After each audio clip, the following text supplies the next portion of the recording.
آج ہم آپ کو ایک ایسا وظیفہ بتانے جا رہے ہیں جس کو کرنے سے انشاءاللہ اللہ کے کرم سے انسان کا دل گناہ سے ہٹ جائے گا اور اسے گناہ سے نفرت ہونے لگے گی۔ حضرت امیر المومنین رضی اللہ تعالی عنہ نے فرمایا کہ جو شخص قبل سورج نکلنے سے یا نماز فجر کی ادائیگی کے بعد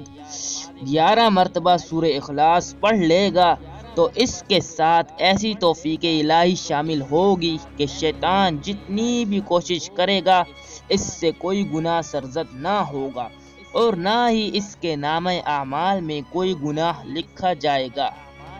اگر آپ کو یہ ویڈیو پسند آئی ہے تو اس ویڈیو کو لائک کیجیے اور اپنے دوستوں کے ساتھ اس ویڈیو کو شیئر کریں۔